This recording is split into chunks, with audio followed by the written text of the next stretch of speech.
की पालघर काँग्रेस भवन पासून तर तहसीलदार कलेक्टर कार्यालयापर्यंत ही जी पायी रॅली आली, यांना एवढी समज आहे की हे ख्रिस्ताचे लोक शांती देणारे लोक आहेत, शांतीमध्ये वागणारे लोक आहेत, शांतीमध्ये राहणारे लोक आहेत. पण त्यांना एवढी पण अकलाची जास्त अकल होऊ नये की ख्रिस्ती लोकांवर हल्ले करणारे गावगुंडे आहेत, त्यांना त्यांच्यावर गुन्हे दाखल करण्यासाठी पण अक्कल राहिलेली नाही. म्हणजे मला असं वाटतं की त्यांना अक्कल थोडी जास्त झालेली आहे. तर त्यांना आज आमची ताकद दाखवण्यासाठी आम्ही या ठिकाणी आलेलो आहोत.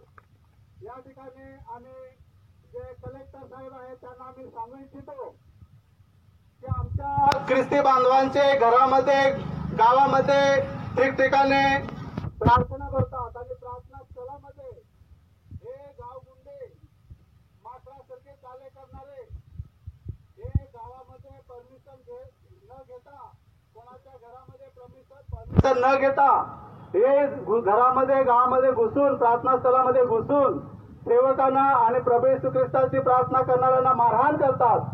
यांच्यावर कारवाई झालीच पाहिजे.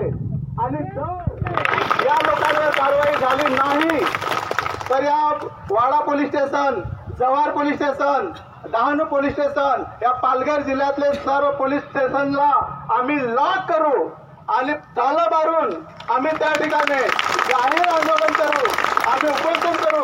आमच्या प्रभू येशू ख्रिस्ताने आम्हाला जीवन देण्यासाठी स्वतःचा प्राण दिलेला आहे. तर त्या प्रभू येशू ख्रिस्तासाठी आम्ही पण आमच्या लोकांसाठी आमचा जीव देण्यासाठी या ठिकाणी तयार आहेत. तर सर्व भाऊ बहिणींना मी एकच गोष्ट सांगू इच्छितो की आपण येणाऱ्या या काही दिवसामध्ये आता या 2024 मध्ये येणाऱ्या जे इलेक्शन आहे, या इलेक्शनामध्ये आपण आपलं सत्ता बदलण्याचा विचार केला पाहिजे. कारण हा गुंडगिरीचा सरकार यांना आपण त्यांची जागा दाखवली पाहिजे. आणि गुंडगिरीच्या सरकारमध्ये या सर्व अधिकारी यांना जर आपली कामं करता येत नसतील तर पुढे 2024 नंतर त्यांनी आपल्या खुर्च्या खाली कराव्या, हेच त्यांना मी या ठिकाणी जाहीर आवाहन करतो.